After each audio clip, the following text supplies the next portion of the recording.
ठीक है, ठीक है, समझ रहे हैं ना। जैसे कि आप कोई भी अगर नंबर लाइन पे माइनस इन्फिनिटिव से प्लस इन्फिनिटिव के तरफ चलेंगे तो जो सबसे पहले इंटीजर मिल गया, ठीक है, वही हो जाएगा आपका ग्रेटेस्ट इंटीजर। जैसे कि क्या है, ये -3 था, ये 0 है, तो 1 2 3, तो कितना -2.7, तो -2.7 यहाँ पर होगा। तो अगर हम लेफ्ट टू राइट आएंगे तो -3 कहाँ पे मिल जाएगा बताइए, -3 पहले मिल गया, उसके बाद क्या है, फ्रैक्शनल पार्ट आया -2.7, तो इसको -3 पहले मिल गया इसलिए -3। ये इसमें भी 1.5 में भी 1 हो गया, उसके बाद 2 आएगा, उसके बाद 3 आएगा। तो देखिए 1 के बाद क्या है 1.5, तो लेफ्ट से राइट अगर चलेंगे तो इंटीजर पार्ट्स कौन हो गया, इंटीजर 1 है ना, तो 1 इसका हो गया। ठीक है, मतलब कि अगर ऊपर वाला डिफिनेशन से हम लोग क्या लिख सकते हैं, फ्रॉम द एबव डिफिनेशन या फ्रॉम द एबव आप क्या लिख सकते हैं, अगर x का वैल्यू क्या है, 0 से लेकर के 1 के बीच में है, 0 से लेकर के 1 के बीच में है, तो क्या लिख सकते हैं, 0 से लेकर के 1 के बीच में है, तो फ्रैक्शनल पार्ट्स ऑफ एक्स या greatest integer function of x क्या लिख लीजिएगा, 0। अगर 1 से 2 तक है तब क्या लिखिएगा, फ्रैक्शनल पार्ट्स ऑफ एक्स क्या हो जाएगा, या ग्रेटेस्ट इंटीजर ऑफ एक्स क्या हो जाएगा, 1। सिमिलरली अगर 2 to 3 है तो क्या हो जाएगा, यहां पे देखिए इक्वल टू का साइन 2 पे लगा हुआ है, इसीलिए greatest integer function of x क्या हो जाएगा, 2। अच्छा, सिमिलरली अब निगेटिव में जाते हैं, अगर -1 से लेकर के एक्स का वैल्यू 0 तक हो तब क्या हो जाएगा, greatest integer function of x क्या हो जाएगा बताइए, -1। ठीक है, तो इसका हम लोग थोड़ा सा -1, अब फिर -2 से अगर आपको कहाँ तक रहा, -1 तक है तो बताइए कितना हो जाएगा, ये हो जाएगा -2। ठीक है, तो इसका अगर हम लोग चाहें तो ग्राफ भी बना सकते हैं, इसका हम लोग ग्राफ से देखें तो बहुत अच्छा इसका ग्राफ बनता है।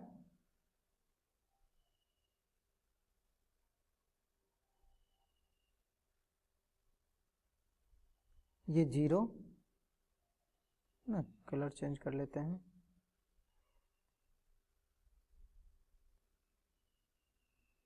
ये 0 1 2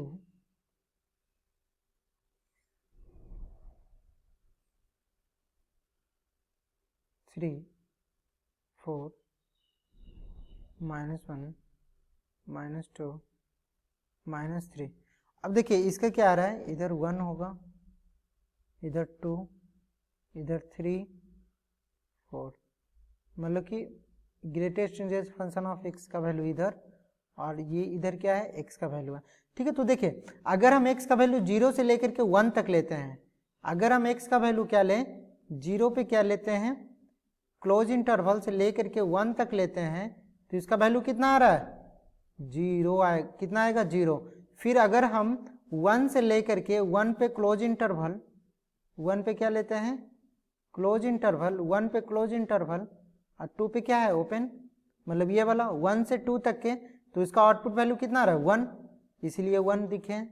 फिर देखिए 2 से 3 में अगर x का वैल्यू 2 से 3 है तो greatest integer function of x का वैल्यू कितना, 2 आ रहा है, तो 2 से 3 के यहाँ 2 है, तो इसका मतलब अगर हम क्लोज इंटरवल 2 से कहाँ, ओपन इंटरवल, मतलब कि ओपन इंटरवल 3 तक जाते हैं तो कितना आया, ग्रेटेस्ट इंटीजर का वैल्यू 2। सिमिलरली अगर -1 से 0 जाते हैं, अगर हम क्लोज इंटरवल -1 से 0, -1 से 0 कहने का मतलब क्लोज इंटरवल मतलब -1 को ले रहे हैं और 0 को छोड़ रहे हैं, तो -1 से 0 तक x का वैल्यू लेते हैं, तो उसका वैल्यू कितना आ रहा है, -1 से लेकर के 0 तक ले रहे हैं, तो ग्रेटेस्ट इंटीजर का वैल्यू कितना आ रहा है, -1, तो ये हो गया -1। फिर अगर -2 से -1 तक ले रहे हैं तो -2 पे क्या है, इक्वल टू का साइन है, मतलब क्लोज इंटरवल, यहाँ पे सर्किल को हम लोग कलर कर देंगे, यहाँ पे 1 इक्वल टू नहीं है, देखिए -1 पे इक्वल टू का साइन नहीं है, इसीलिए ऐसे ही हेलो सर्किल रहने देंगे, और तो इसका वैल्यू कितना आ रहा है ग्रेटेस्ट इंटीजर का इस इंटरवल पे, -2, तो ये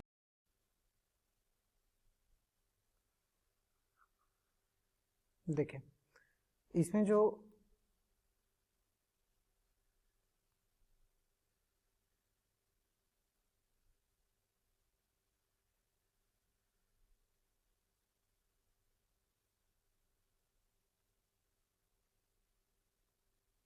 देखिए जब x का वैल्यू -2 से लेकर के -1 तक था, तो उस केस में ग्रेटेस्ट इंटीजर वैल्यू क्या हो जाएगा, -2, जो ये हुआ -2। तो देखिए ये किस टाइप का बन रहा है, एक स्टेप, तो इसको बोलते हैं एक सीरीनुमा बन रहा है कि नहीं। तो इस सिग्नल को हम लोग क्या बोलते हैं, स्टेप फंक्शन भी बोलते हैं। ये फंक्शन को क्या बोलते हैं, it is also known as, लिख सकते हैं, it is also known as great step function. क्या बोलते हैं इसको, मतलब ग्रेटेस्ट इंटीजर फंक्शन को ही बोलते हैं हम लोग स्टेप फंक्शन। ठीक है, अब नेक्स्ट है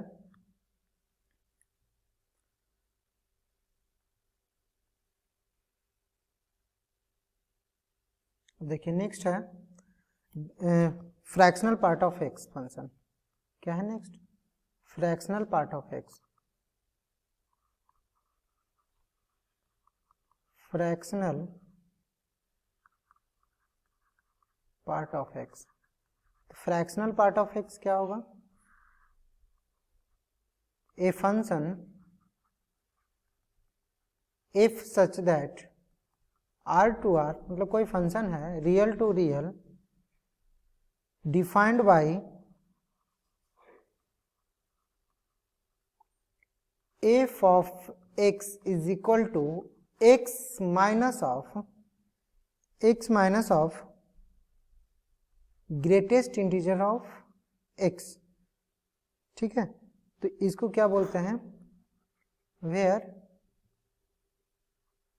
big bracket is called the is greatest integer, क्या बोलते हैं इसको, greatest integer function, greatest integer function is called fractional part of x function.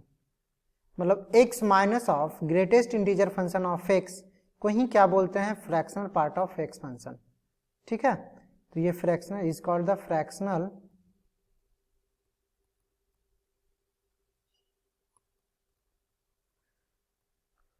Part of x function. ठीक है, देखिए ये क्या है, ये इंटीग्रल पार्ट ऑफ एक्स है ना, या तो greatest integer function of x. अब यह देखिए इसको डिनोट कैसे किया जाता है, इट इज डिनोटेड बाय यह एक्स हो गया।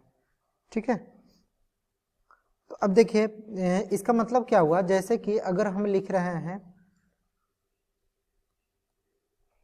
Greatest integer function of fractional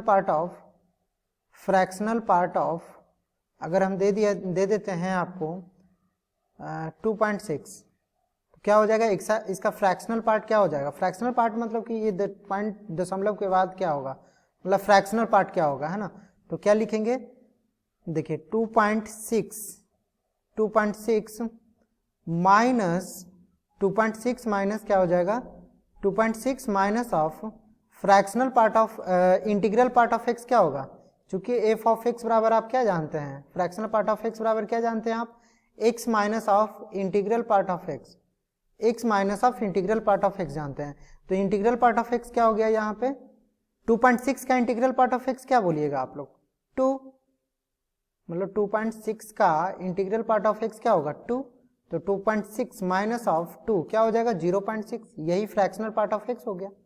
ठीक है, तो इसको हम लोग कैसे डिफाइन कर सकते हैं क्लियरली, अगर x का वैल्यू x का वैल्यू अगर 0 से लेकर के 1 तक है, 0 से लेकर के 1 तक है, तो फ्रैक्शनल पार्ट ऑफ x क्या हो जाएगा, बोलिए, फ्रैक्शनल पार्ट ऑफ x हो जाएगा x minus of greatest integer function of x बराबर क्या हो जाएगा, x minus of 0। Similarly x का वैल्यू अगर 1 से लेकर के 2 के बीच में है, तो फ्रैक्शनल पार्ट ऑफ x क्या हो जाएगा, x माइनस ऑफ 1 से 2 तक के अगर x का वैल्यू है तो इंटीग्रल पार्ट ऑफ x क्या हो जाएगा 1। मतलब कि अगर इंटीग्रल पार्ट ऑफ x लिखेंगे तो क्या हो जाएगा x माइनस ऑफ x, मतलब कि इंटीग्रल पार्ट ऑफ x क्या हो जाएगा, बोलिए, मतलब greatest integer function of x क्या हो जाएगा 1। अगर x का वैल्यू 1 से 2 तक है तब क्या हो जाएगा बताइए 1 होगा, तो ये x माइनस ऑफ 1 हो जाएगा। सिमिलरली अगर 2 और 3 के बीच में रहा तो 2 और 3 के बीच में रहेंगे तो फ्रैक्शनल पार्ट ऑफ x क्या हो जाएगा x minus of greatest integer function of x is equal to x minus of, अगर x का वैल्यू 2 से 3 के बीच में है तो इसका greatest integer function of x क्या हो जाएगा 2, तो x माइनस 2। तो इसका ग्राफ कुछ इस तरह से प्लॉट हम लोग कर सकते हैं, हम लोग इस तरह से शो कर सकते हैं इसका। देखिए इधर x है, इधर क्या है f ऑफ x, कहने का मतलब क्या फ्रैक्शनल पार्ट ऑफ x। तो देखिए अगर वैल्यू x का वैल्यू अगर -1 से 0 के बीच में रहे तो x का वैल्यू अगर कहाँ से ले रहा है -1 से 0 के बीच में रहेगा तो x माइनस ऑफ क्या हो जाएगा आपका x माइनस, देखिए अगर x का वैल्यू यहाँ पे कर देते हैं -1 से लेकर के 0 के बीच में रहा तो फ्रैक्शनल पार्ट ऑफ x क्या लिख लेंगे x minus of greatest integer function of x means x minus of greatest integer function of x। जब x का वैल्यू -1 से 0 रहेगा तो क्या होगा -1, मतलब कि x प्लस ऑफ 1, तो यही हो जाएगा। 0 से लेकर के 1 के बीच में अगर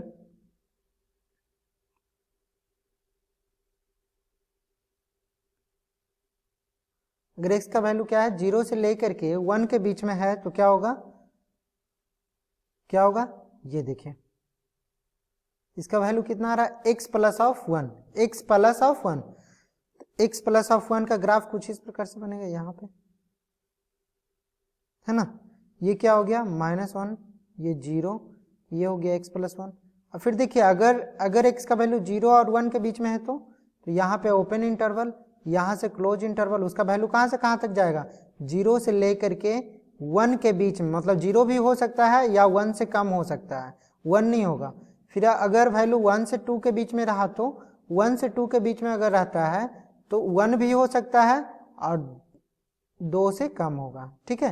अगर x का वैल्यू 1 से, देखिए ना, अगर x का वैल्यू 1 से 2 तक है तो इसका मतलब क्या लेंगे x माइनस ऑफ 1, क्या हो जाएगा x माइनस ऑफ 1, x क्या होगा 1 से 2 के बीच में कोई भी और उसका माइनस हो जाएगा 1, इसका मतलब 1 से 2 के बीच में, ठीक है। तो ये क्या हो जाएगा x माइनस ऑफ 1, ये हो जाएगा x माइनस ऑफ 1 से 2 के बीच में है तो x माइनस ऑफ आपका x माइनस ऑफ 1 होगा और ये हो जाएगा x माइनस ऑफ 0, कहने का मतलब 0 मतलब x ही होगा। फिर 2 और 3 के बीच में क्या हो जाएगा 2 और 3 के बीच में हो जाएगा x माइनस ऑफ 2, देखिए ये है ना, ठीक है। इसी को बोलते हैं हम लोग फ्रैक्शनल पार्ट ऑफ x। अब नेक्स्ट हम लोग आपको बता देते हैं, अभी देखते हैं कि इवन फंक्शन क्या होता है और ऑड फंक्शन क्या होता है। तो इवन फंक्शन क्या होता है, ठीक है। इवन फंक्शन क्या होता है, a function is said to be even function, a function is said to be even function is said to be an even function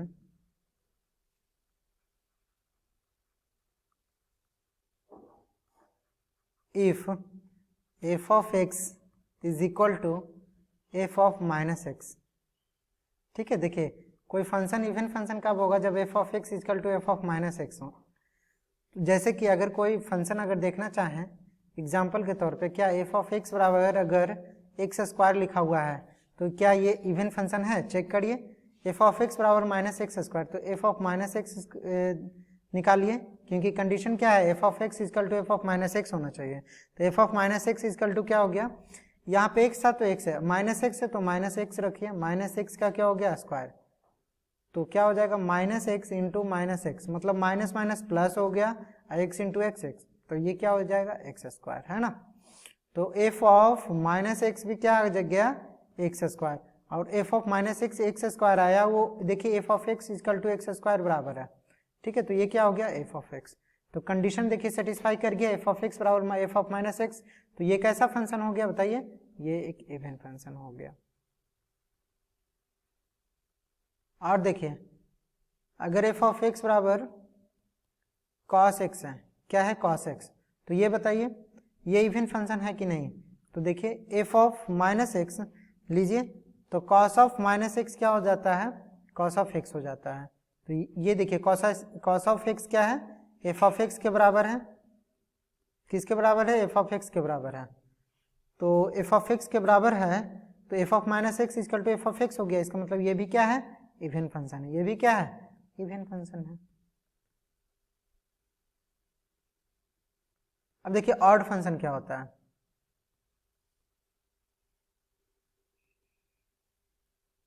odd function.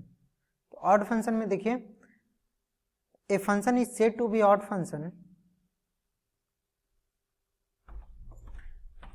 A function is said to be odd function, is said to be odd function